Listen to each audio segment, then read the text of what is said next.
بسم اللہ الرحمن الرحیم۔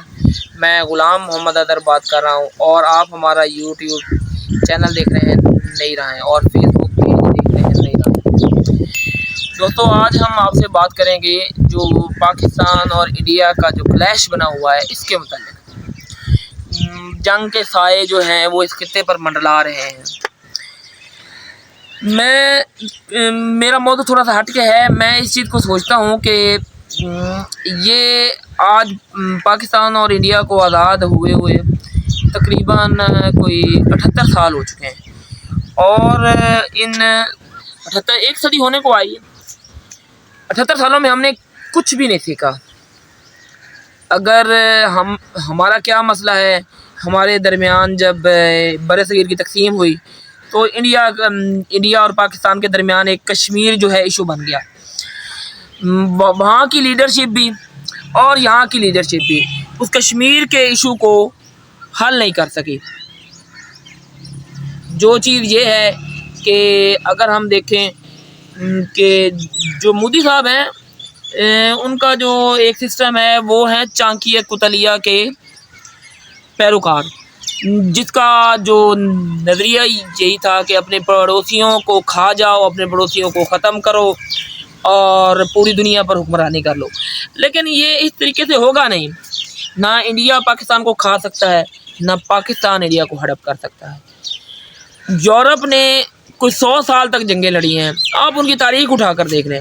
لیکن جنگوں کے بعد انہوں نے کیا کیا کہ انہوں نے لوگوں کی ترقی کے لیے سوچا اور انہوں نے اپنے بارڈر کھول دیے، اپنی جو ٹریڈ ہے، تجارت ہے وہ کھول دی، اور آج پوری دنیا سے لوگ، انڈیا سے بھی پاکستان سے بھی لوگ یورپ جاتے ہیں۔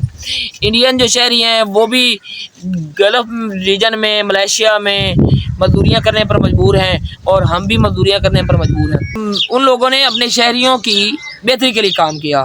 آج ہم یورپ جانے کے خواہش مند ہیں، مزدوریوں کے لیے گلف ریجن جانے کے خواہش مند ہیں۔ اس خطے میں اگر ہم یہ بات دیکھیں کہ ان میں کوئی کمی ہے، ٹیلنٹ کی کمی ہے، تو وہ تو میرے سامنے ہے۔ ہمارا دھیان کس طرف ہے؟ ہمارا دھیان میزائل ٹیکنالوجی کی طرف ہے۔ انڈیا کے پاس میزائل ٹیکنالوجی ہے، ہمارے پاس اس سے بڑھ کر میزائل ٹیکنالوجی ہے۔ انڈیا کے پاس ایٹم بم ہے، اس نے 5 دھماکے کیے، ہم نے 7 کر دیے۔ انڈیا کے پاس جہاز ہیں، ہمارے پاس اس سے بڑے جہاز ہیں۔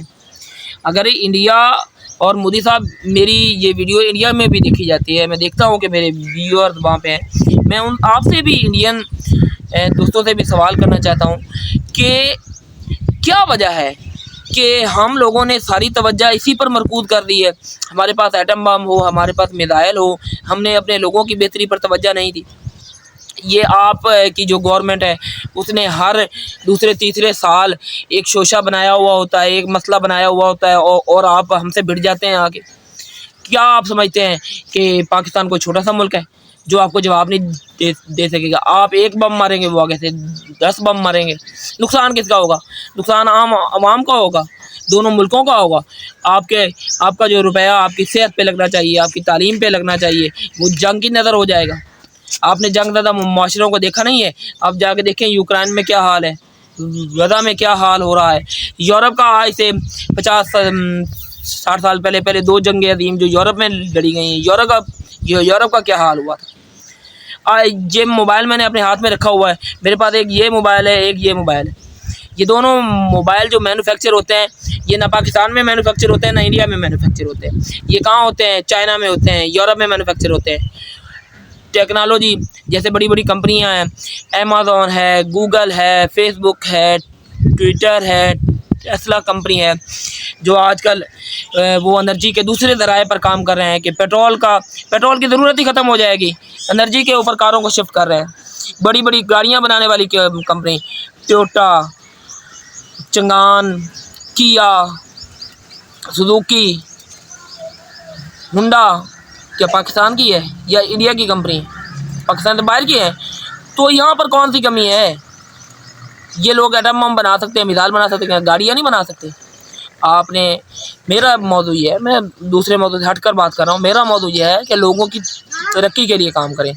آپ اپنے لوگوں کی ترقی کے لیے کام کریں، ہمارے جو پاکستان والے ہیں وہ اپنے لوگوں کی ترقی کے لیے کام کریں، لوگوں کے لیے آسانیاں پیدا کریں، ان کا روزگار کو بڑھائیں۔